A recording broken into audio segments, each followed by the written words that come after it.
Buenos días, mi nombre es Marco Antonio López Martínez, soy de la Universidad Virtual CNSI, mi matrícula es la BNL 093130 y este es el proyecto integrador de la materia de Derecho Mercantil 1.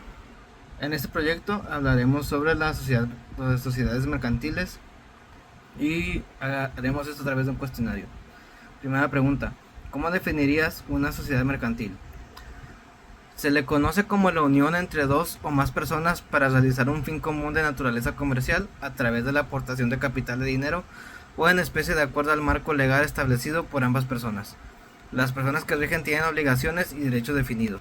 Siguiente pregunta, ¿qué características presentan las sociedades mercantiles? Primera característica, una sociedad debe ser plural. Esto quiere decir que ni lógica ni jurídicamente se conciben sociedades de manera unipersonal. Es decir, que tú no puedes formar una sociedad mercantil por ti mismo. Otra característica es que puede ser de manera permanente o transitoria, lo que va a determinar el periodo de duración. Otra característica es que puede constituirse voluntaria y obligatoriamente. Esto quiere decir que no todas las sociedades se constituyen de manera voluntaria por las partes. Otra característica es que debe haber aportación de bienes o de servicios.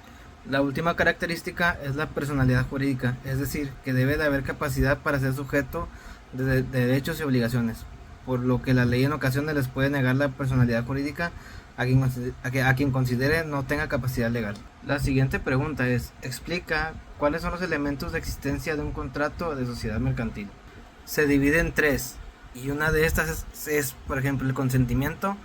Es el acuerdo de voluntades que tiene como propósito la creación, transmisión, modificación y extinción de derechos y obligaciones. Otro elemento es el objeto. Se utiliza para expresar nociones muy distintas entre sí. El objeto se puede clasificar en tres categorías diferentes. Y esas son objeto de la obligación, objeto del contrato y objeto social. Y el último elemento es el fin social u objeto social. Se considera desde tres puntos de vista. Como medio para la consecución del fin inmediato que persigue los socios.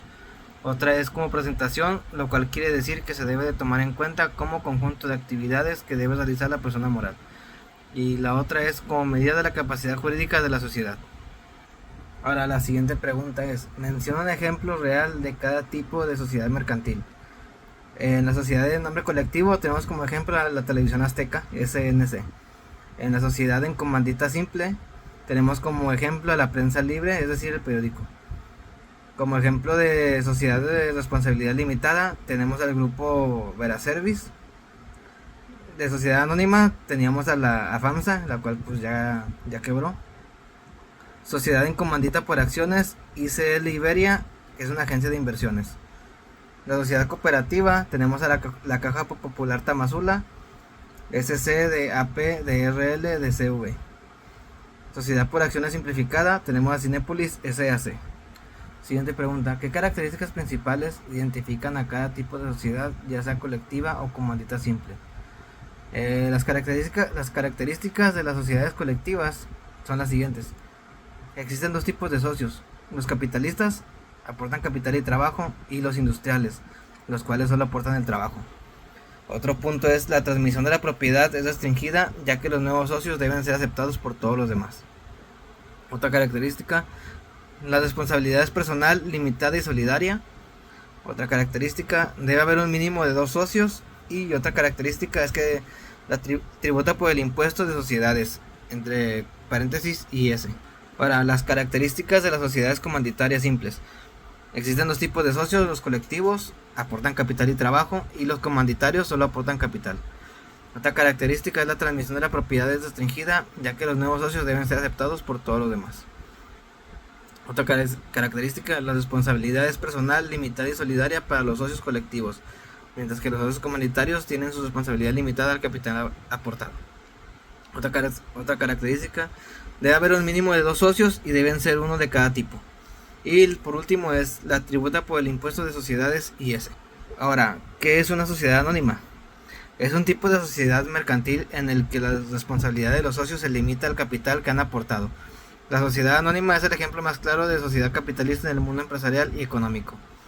Y por último tenemos, ¿crees que una sociedad comandita por acciones puede tener mayores complicaciones? Puede haber problemas, pero una vez bien organizadas y definidas las funciones de cada socio se puede lograr el éxito en este tipo de empresas. De ello dependerá el capital y cómo se moverán las finanzas en beneficio de todos los demás socios.